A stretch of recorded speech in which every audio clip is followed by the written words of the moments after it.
Okay, so let's go ahead and continue.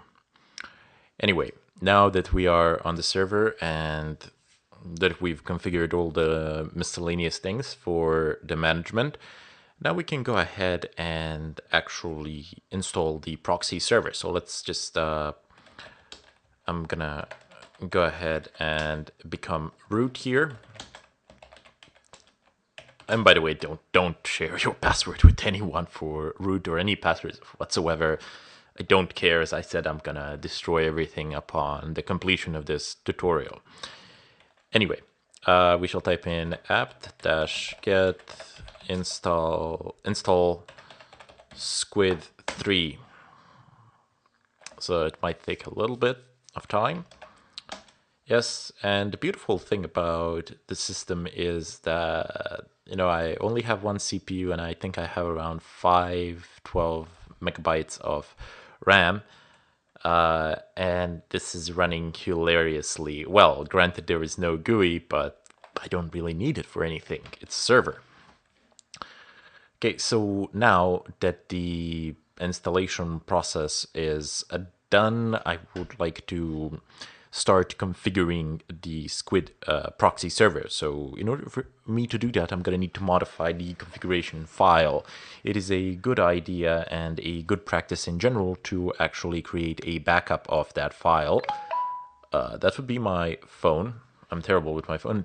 People always send me messages and ring me at wrong times. It's hilarious. Anyway, let's go ahead and back up our config file. So if something goes wrong, we always can use it as a reference pointer. We can just go ahead and restore it. So etc squid3 squid.conf needs to be copied to etc squid3 squid.conf, and we're gonna name it .original. Or you can name it backup or something like that, doesn't really matter.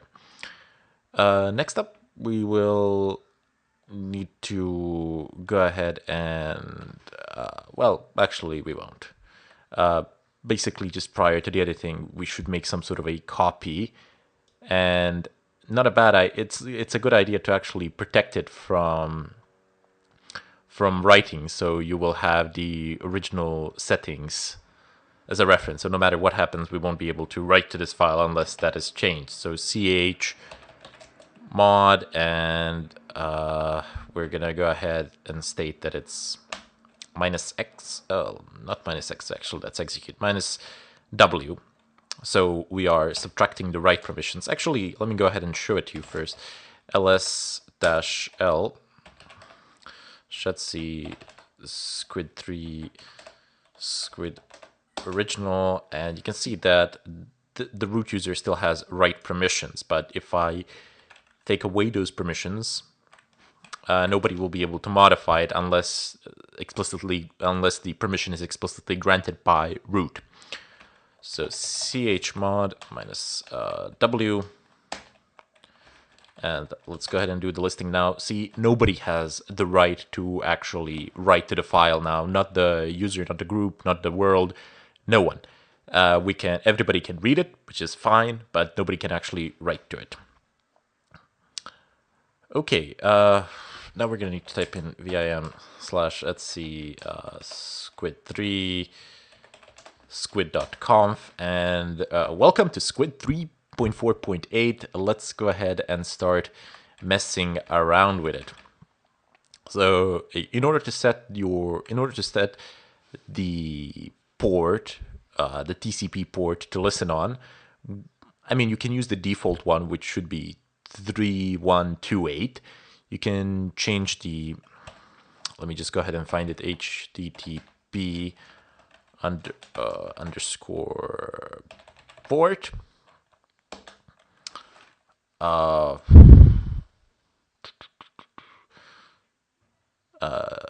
Disable flag on HTTP instead default.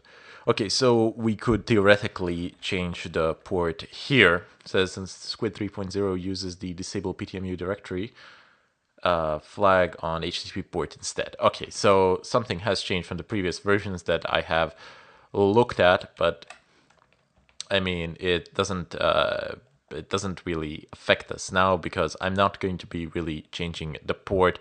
I just showed you. There you go.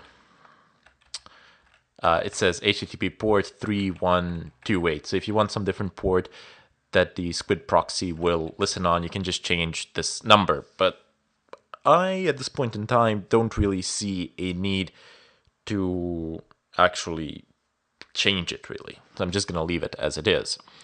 You can change the visible host name and give the specific host name to the Squid server, but that's not really that important. There is also a way of actually limiting access to your proxy server, like only a certain set of IP addresses can access it. But we're not going to be doing that because the idea is to allow everybody to use it. And then I will show you when you use it how you can monitor the traffic, and the same method can be applied to everybody else, even though that's that's not really a very nice thing to do at all. So you don't really need to actually change anything here. I just wanted to show you where you can change things. Port being one of the key things to change here, but it's good to have the backup file anyway. Before we actually start the server itself, we will need to punch a hole in our firewall. And if you have Nmap installed on your main system, and you should, if you don't, just type in DNF installed Nmap. And on the client system, and this should install it. It's a fairly small package. You see it's already installed here. If I do Nmap, the IP address of this server is 46.101.153.159. If I press enter, and I'm scanning myself, so that's fine. I am perfectly entitled to scan myself. It says that I have a port 22, which is the default SSH port, which is open. Our PC behind this is something. And that the Squid actually 3128 is open as well, which is nice that it did that by default. But we will see, will there be any interference from the firewall? Now, next up is systemctl. You can use service command as well. I'm just going to go ahead and give a status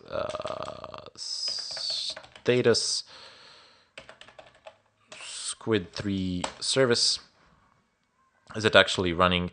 Yes, it's actually running. It is loaded. If I do if you want to start it or restart it, you can just, instead of status, you can type in either start or restart or whatever you want there. So that's perfectly fine.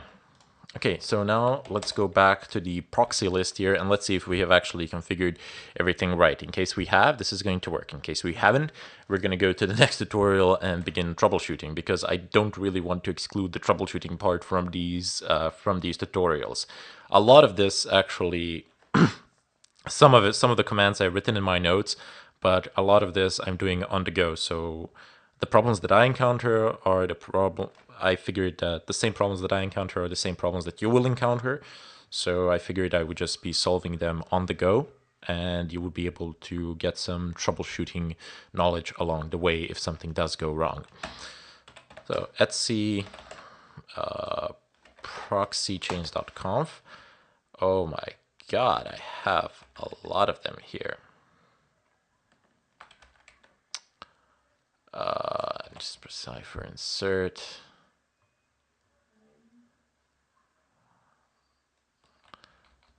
And this is all gonna go away. It needs to be banished. It needs to be gone. So I can't have it there. And we also didn't specify what sort of a proxy will it be. So what's the time? Okay, I'm running a little bit short on time, I think, anyway, because I didn't turn on my stopwatch. But we'll come back in the follow-up tutorial where we will actually specify the type of proxy, the IP address, and the port. The port is 3128, the one that we left. So I'll see you in the follow-up.